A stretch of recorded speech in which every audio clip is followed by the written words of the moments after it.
Bonjour à tous. Merci encore à vous d'être avec nous à ce rendez-vous scientifique. Dans la vidéo que nous allons vous présenter, nous vous montrerons comment extraire une image sur Google Earth avec des coordonnées afin de la géoréférencer. Pour une bonne présentation, nous avons décidé de subdiviser cette présentation en 3 séquences. La première séquence portera sur le repérage de l'espace de travail. La deuxième séquence permettra de montrer comment positionner les différentes coordonnées et puis enregistrer l'image elle-même. Et puis, dans le troisième volet, nous parlerons du géoréférencement à proprement parler. Et donc, pour cette première séance, où nous avons décidé de montrer comment faire le repérage, alors il faut dire que pour les débutants, lorsque nous avons lancé Google Earth et que nous sommes à ce niveau, il faut cliquer sur fermer là pour laisser notre espace comme ceci. Et puis, déjà, par rapport à un repérage, on sait quand même quel est le bloc sur lequel nous devons travailler. Nous, on se trouve en Côte d'Ivoire et nous voulons travailler sur la ville de Korogo, précisément l'université Pédéforo Gon-Coulibaly. Il faut donc aller dans la table des matières et puis dans le bloc recherche, il faut écrire Korogo. Alors en l'écrivant, il faut écrire juste le mot et puis la machine même va se charger de nous montrer quelle est la partie qui se trouve vraiment à portée de main. Donc ici, moi je vois, lorsque je commence à écrire Korogo, je vois Korogo Côte d'Ivoire et donc je sélectionne. Et puis en face, je vais faire double clic sur rechercher pour que voilà, le globe m'envoie vraiment dans la ville de Korogo. Alors voici la ville de Korogo. Vous voyez bien que c'est mentionné Korogo là. Moi-même, comme je connais bien la ville, je peux certifier que on est à Korogo parce que ce grand bloc noir que vous voyez, il s'agit du lac de barrage de Koko. Et puis en haut, la partie qui forme le Y, c'est aussi un barrage qu'on appelle le barrage de Nachokobara qui s'est complètement asséché. Et puis cet enflux que nous voyons, il s'agit du mont Korogo. Étant donc à Korogo, on peut utiliser deux façons possibles de retrouver l'espace précis sur lequel nous allons travailler.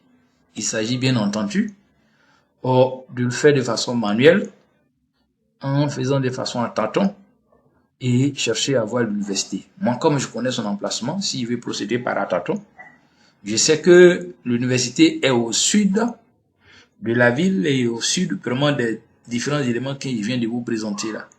Et donc, en utilisant la main, je vais faire le déplacement pour mettre à vue l'espace du sud de la ville de Korogo au centre de mon écran. Et puis, avec les touches de navigation, plus précisément la touche de agrandissement avancé, je vais prendre et cliquer une fois, voilà. Et puis bon, je parviens à réussir à agrandir l'espace de vue. Avec la main, je positionne au mieux l'espace parce que je sais que c'est dans cet espace-là que se trouve l'université. Je vais l'agrandir encore pour que je vois mieux les différents éléments qui sont là. Voilà. Nous avons notre université parce que lorsque je regarde correctement, je vois l'administration centrale, le bloc du décanat, l'espace de la bibliothèque que nous voyons par ici, les différents amphis, l'amphi A, l'amphi B et l'amphi C, et puis bon, les blocs de TD dans lesquels les cours se font. Et donc, je suis à l'enseigne de l'université Pédéforo Gon-Coulibaly.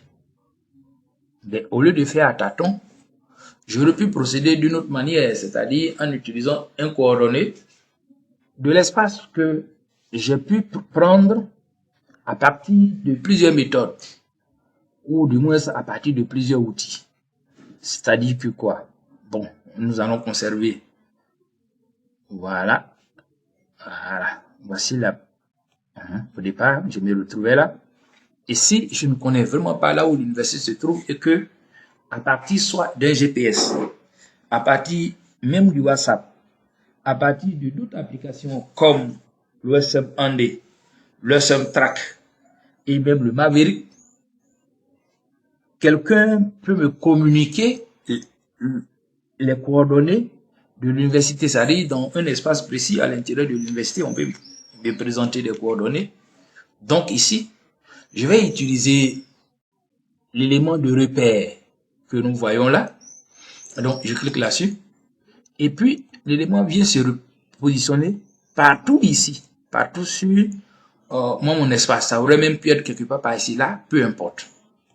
Et donc, une fois que c'est le cas, je vais me faire fort de représenter ou alors de recopier les coordonnées qu'on m'a données dans cet espace-là. Et donc, les coordonnées que j'ai eues, c'est 9,42, 56 et 92 degrés au niveau des latitudes.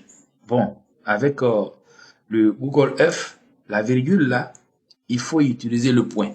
Donc, je mets point, 9,42, 56, 92.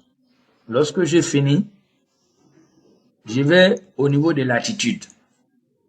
Vous voyez que dès que je clique là-bas et je viens au niveau des latitudes, des longitudes, vous voyez que le repère a changé de position.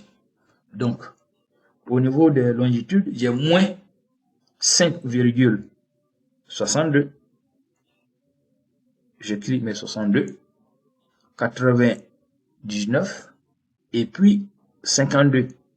Alors, dès que j'ai fini, je ne vais pas venir cliquer OK, mais je clique sur la touche entrée du clavier ici. Regardez là. Alors, une fois que je pèse sur cette touche, je me retrouve à une position que l'agrandissement va me permettre de reconnaître avec les détails. Donc, je clique sur le zoom plus et vous voilà. Voilà, nous voilà vraiment à l'intérieur de l'université comme ce que nous avons prévu. Voilà. Et donc, l'université. Alors, mesdames et messieurs, voilà comment repérer un espace à partir de Google Earth.